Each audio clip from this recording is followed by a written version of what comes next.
Hey guys, it's Jason Webb. This is the show that highlights local business leaders and the movers and shakers of Minnesota. Welcome to Minnesota Made.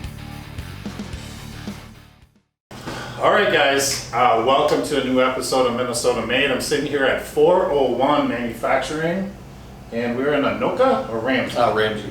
Ramsey, Minnesota. Across from me is Mike Anderson. He's one of the owners, him and his brother. And we just got a tour, and it's a cool facility. It's nice and clean, well kept, well lit. Looks like a good place to work. They're growing, things are going well. And welcome, Mike. Thank you. Let's just, one thing I'm curious about, why 401? 401 Manufacturing, got all the numbers out there, you picked 401. Is this your old area code? Area code on your phone or something? No, many years ago when I started racing motocross, I moved back to Minnesota, and there was a racer named Donnie Schmidt who, when I moved back here, he was just phenomenal. He was the man. Yep, and he was everybody I wanted to be back then. Yeah, he was somebody you looked up to. Exactly. Yeah. And his amateur racing number was 401, or 401. And he ended up winning championships, becoming pro, and then died suddenly of cancer. Oh, and man. I just said if I ever start a company, I'm going to use his amateur racing number for the company. Yeah, and I memorialize who he was. Yep. Did you ever get to meet him by chance? Oh yeah, I met him and knew him when we were racing together. Oh, you actually got to know him a little bit? Yeah, he's from Minnesota, right from this area. Yeah. Did you ever race against him? No, he was way too fast. I was definitely not at his level. So, okay, motocross racing. Is this what you'd see on TV sometimes, where it's a kind of a confusing looking track with lots of jumps? Yep, And exactly. Dirt, and berms and stuff like that.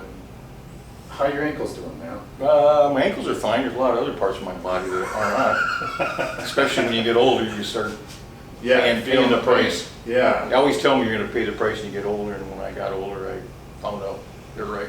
Yeah. When I think of rough sports with a lot of broken bones, I think of motocross and bull riding. Oh, wow. Yeah. Have you tried bull riding? Nope. No. I think that's what takes less brains than motocross. Have you broken bones motocross? Oh, yeah. Yeah. Many bones, more than I could even not have to pull out a sheet of paper and try writing them all down. Jeez, man. I almost died. I've had my last race given to me on the operating table. Oh, well, what happened? Spleen. You can't just stop there. Yeah, What broke the happened? spleen in half. You ruptured your spleen in motocross. And didn't know it right away. And by the time I got to North Memorial, they said I was really close to losing all my blood pressure. I got lucky and they put big IVs in me and stuff, but they still didn't think I'd make it through surgery.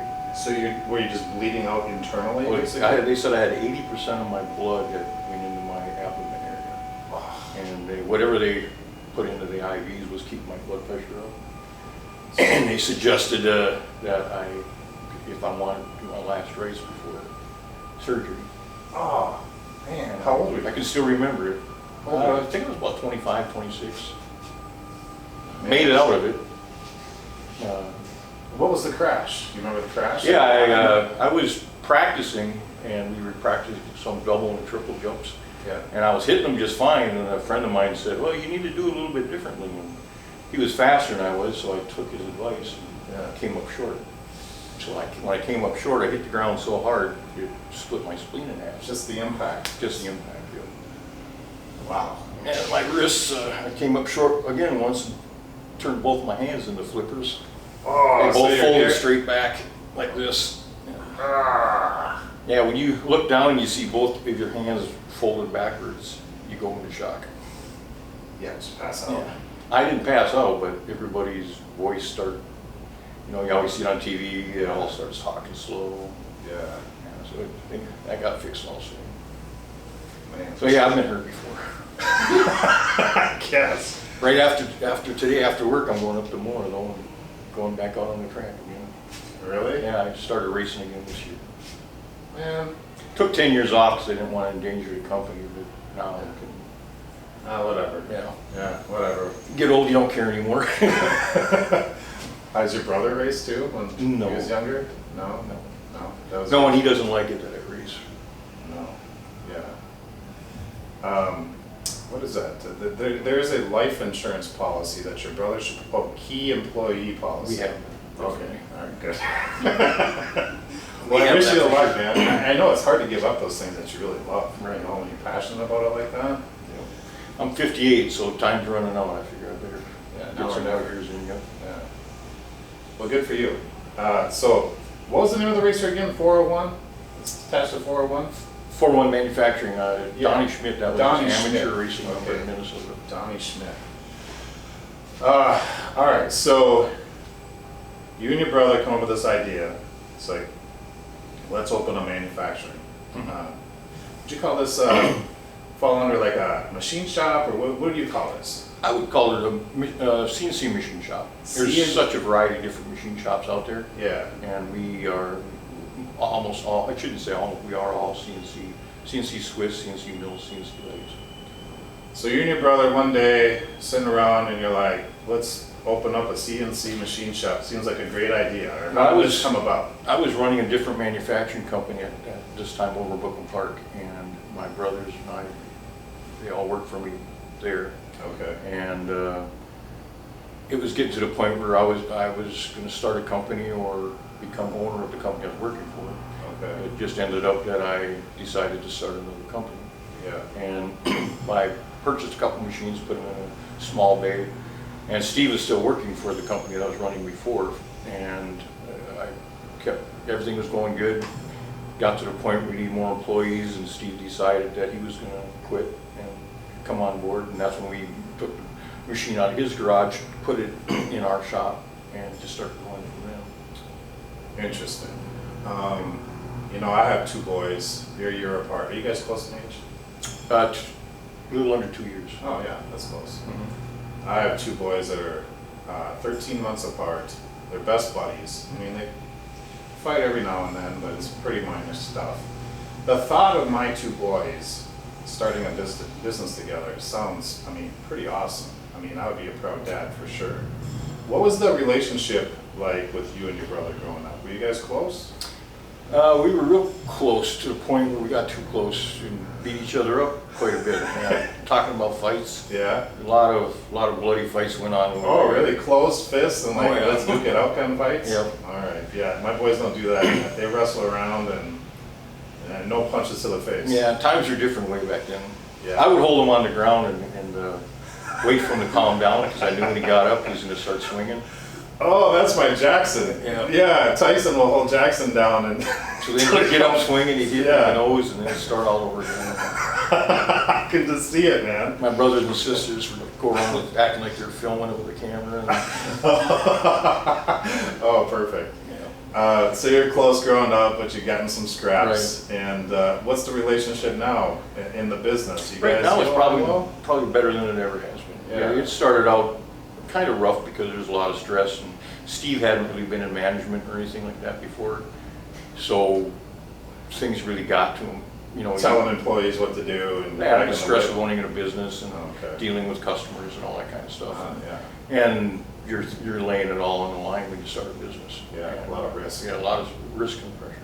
So over the years, he got more and more used to it, and we kind of, our roles kind of started defining themselves to where Yeah. they weren't interacting, and he does, you know, we slowly figured out what he's gonna do and what I'm gonna do. Yeah. And we've been successful at it. Yeah. Not that we haven't had rough times, but you know, Yeah. overall it's been good. You figure out what lane to stay in. Yeah, exactly. What you're good Yep. at, what he's good Yep. at. Yeah. And don't let every bump in the road turn you upside down. Yeah. Have confidence that you know what you're doing, and you'll get through the tough times if you just work at it. Yeah. Keep This a positive too will attitude. pass. Yep. Yeah. Yep. Bumps in the road, you said. Got any war stories? I mean, coming up through the ranks, doing what you're doing, getting to the point where you are now. Any pivotal moments that you're like, man, this sucks, but I got through it. I say that we've moved twice, and each time we've moved, it's been a rough year after that. Just Huh. because the amount of cash it's taken to move, and Just somehow shut down and all that. yeah, shut down everything else, and somehow every time that we've moved, something has happened right after. Something bad? Yeah, something, bad, but you know, it's Costly. always opened up other opportunities. We lost one of our top 3 customers right after we moved into this building. And one of the reasons we moved was to take care of that customer better. Yeah. And we ended up, it wasn't our fault, we ended up losing them because they lost their contract. And then we found out, well, everything that we did for that customer had to do with that contract. Oh. So it went from our third largest customer to absolutely nothing within 2 months. Jeez. And we had just moved into this building and spent a lot of cash moving and everything else. Yeah. But you know, if you do a good job and you're running your company right, there's other companies that you'll run into that will help you fill that void and keep going forward. Yeah. Okay. How long ago did you move into this building? We've been here a little over 2 years. I should say that about almost 2.5 years now. COVID impact you at all? It did. We slowed down for maybe a month and a half. Does it? One of our biggest customers is Life Fitness exercise equipment. Oh yeah. And when the health club shut down, they went from our largest customer to almost one of our smallest. But at the same time, the bicycle industry went crazy. We're talking about the camping trailers and stuff like that. We were able to take advantage of all of the industries that were starting to go like crazy. Yeah. Good for you. And that filled the void of Life Fitness. Life Fitness take the hit because all the gyms are closed down, or what? Yes, Life Fitness only sells to gyms, only commercial Yeah. stuff. They don't do anything for homes or anything like that. Sure. So when all the health clubs shut down, none of the health clubs were buying exercise equipment. Right. And so they dropped down. Yeah. Right now they're doing well again and starting to come back. So that's the other thing that's forcing us to grow is Life Fitness is now starting to come back. So now we're even busier than we ever have. Yeah. Gotta get a different building. Move again. Yeah. No, not yet. I don't. Yeah. I hope not. Okay, let's talk about some of the things you do now. In case there's somebody listening or watching this that needs a CNC machine shop, is that what you called yourself? Yes. Yeah. To make some parts. Do you have a niche? Or certain things you're good at? A certain focus? Anything like that? I would say right now we're large enough to where we can take care of almost everything, all types of machining that a customer needs. Okay. We know when you're small, you only have a few different types of machines. Yeah. We've been building our Swiss department up for doing Swiss style parts. We've slowly blended into being more of a production shop, where we don't do very many onesie twosies anymore. We're doing anywhere from 50 to 1,000,000 pieces. Wow. And we've been able to purchase equipment that is good at doing larger quantities. Okay. It's good and efficient, and get the price down where it needs to be. And at the same time, we've kept a certain amount of equipment for doing the smaller orders, like 50 pieces. Sure. And that sort of a thing. Also, we do upfront engineering with customers. You know, say a customer is developing a new product, we get involved with them from the beginning. The product design piece. Yes, Yeah. while they're designing that product, so that we can tell them this is going to increase your price of your part 30%. Right. Can you change it to this, and you get the price down where you need to be. Yeah, that's helpful. You know, if you go through a whole, 30 drawings like that, sometimes you can help a customer take out 25% of the cost of their part. It's huge. Yeah. Swiss machine? Swiss machines were started a long time ago for doing small parts that go inside of a watch. That's kind of how they got their name. Oh, And okay. they've just evolved into getting larger and larger and larger. The Swiss we just purchased now can do 1.25 bar stock. But they're designed for doing Smaller. longer parts, Oh. smaller parts. Okay. They have multi-axis where they can do the drilling and milling and turning and tapping. When the part comes out, it's complete, all finished, all done. You don't have to handle it more than one time. Yeah. And they run off 12-foot bar feeders, so you can, a lot of times we run them lights out. We'll just leave the lights out, compressor Go home on, and and come go back in the home morning? Come back on Monday, and the parts are all stacking up. Man, I wish my employees would do that. Yeah, yeah. That's the reason for buying them. Less employee contact. Yeah. Well, good for you. when we did the tour, I remember seeing a bike sprocket. Is that what that was, right? That's correct. What are some of the other things that you're making right now? As far as the bike sprocket, for the bicycle industry and for this customer, Wolftooth, they make all kinds of products. They make tools for working on bikes. They make packs for putting on your bike for carrying tools, Okay. sprockets. They're getting into grips, oils, all kinds of stuff like that. And Nice. so that's the kind of stuff we do for the bicycle industry. And that's for Wolftooth. Wolftooth components. Shout out to Wolftooth. Yeah. All right. Yeah, they got involved with them when they were small, and they've been one of our greatest customers. Nice. The other stuff we do, life fitness exercise equipment. Okay. We make a lot of stuff that goes into John Deere tractors, Bobcat, loaders, just kind of just a wide variety of everything, to be honest with you. Nice. All right, so I know you just moved into this building and things are picking up again and going well after Life Fitness taking a little hit there. What's the future look like for 401 manufacturing? We've been forced to grow faster than what we wanted to. And Well, that's a terrible problem. And it's, yeah, it is when it comes to spending money. Yeah. We've been forced to grow because one of the things that's got us to the point where we are right now is take care of our customers.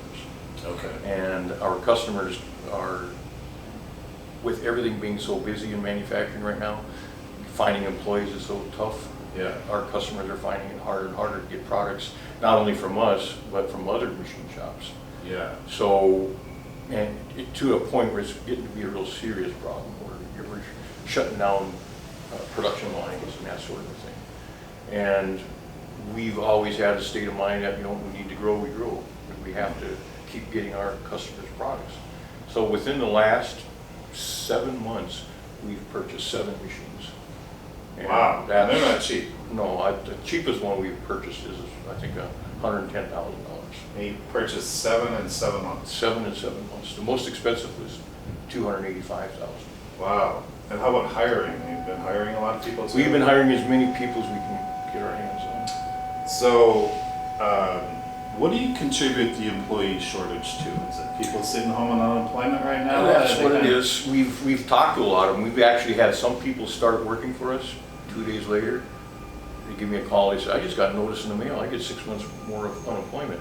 So I'm not coming to work because I get $900 a week to do nothing. So I'm gonna take the summer off.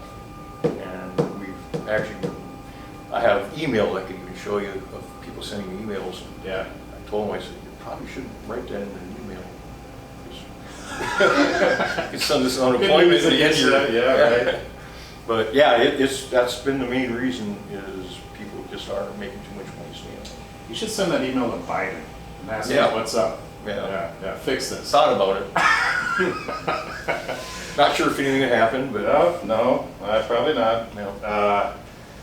They say it's ending in September, so we'll see what happens then. What do you think? We could literally hire 6 people right now. You're 6 short. Yeah, we're right around 30 people right now. We could easily put on 5 or 6 more people. And they don't have to have experience. We just need a body. Have you looked into temp? I mean, I'm just thinking out loud. Temp services and stuff, or are they? Temp services can't find anybody either. Man, that sucks. Yeah, it does. Who's getting most of them, a larger company, say like you have a company that's Medtronic or that style of company. They can pay big money. Yeah, even if Hours. it's more than what they want to pay, Yeah. they'll pay much more right now just because they're desperate. Yeah. So they'll pay somebody $3, $4, $5 an hour more than what they're worth Yeah. because they need some money. Yeah. They got deeper pockets. Yeah. But when things turn around, those will be the first employees that will probably be let go Yeah. because they're overpaid. So that's who's getting, any employees that are available, those are the type of companies that are usually getting them. Okay. And the little guys like us, we have to get employees through word of mouth or just people knowing it's a good place to work for. Plus we do a lot of training. If somebody comes here with no experience, Yeah. we'll start training them like from ground zero. Okay. So I know we talked about the future. You're growing. I bought 7 machines in 7 months, been hiring people. You're looking to hire now. Is there anything else? I mean, are you expanding in anything new? Keep doing what you're doing? We are, we'll expand as much as what these walls will let us Allow expand for it. right now. Yeah. If we were given the opportunity of maybe taking on some space and somebody moves out, we might think about that. Okay. As far as us moving into a different building, I would say no. Yeah. If Steve and I were younger, then Yeah. we might take it to another notch, Yeah. but, Shoot, you got motocross to do, man. yeah. You gotta take it exactly. easy. Yeah. Motocross and mountain bike, we Yeah. got some life left to live before. Yeah. we get You too can't old. just work it all away. Right. So we'll keep doing what we're doing, and we'll see what happens over the next 2 years. Good. Well, if somebody's listening to this and they want to reach out to you, what's the best way to get a hold of 401 Manufacturing or Mike? Probably through our website at 401manufacturing.com. Okay. Or stop in and see us here, look us up on the internet, and if you need a job or parts made or anything like that. Yeah. Help with engineering, upfront engineering. Yeah. All right, good. Yeah. Stop collecting unemployment, guys. All right? Get off your butt and do something and feel productive. I go on vacation for a week, and then about day 4 or 5, Oh, yeah, I'm definitely. going crazy, man. Yep. I'm like, I got to get back to work. Yep. I don't know how these guys sit on unemployment for months on end. I mean, how long has it been going on for? Over a year, Yeah, right? exactly. Yep. Could you imagine sitting on your ass for over a year and just collecting a check, I can't for a day. right? I mean, when I retire or sell this place or whatever I end up doing, I'll probably end up working part-time Yeah, until I drop Yeah. it or dead. me too. And you gotta be doing something. Yeah, it feels good to work, Right. especially if you're doing something that you somewhat enjoy, Yep. right? But just being productive and getting out of the house and contributing to society, I mean, it's huge. Right. There's too many people now that are happy if they got a car, cell phone, and a place to sleep. Yeah, That's all they need right now. yeah, And a TV. and Yeah, it's not good. not good at all. All right, cool. So check out the website, 401manufacturing.com. That's correct, yep. All right. Mike, I appreciate it. Yep, I thank like you. what you got going on here, and thank you for being on Minnesota Made. Thank you.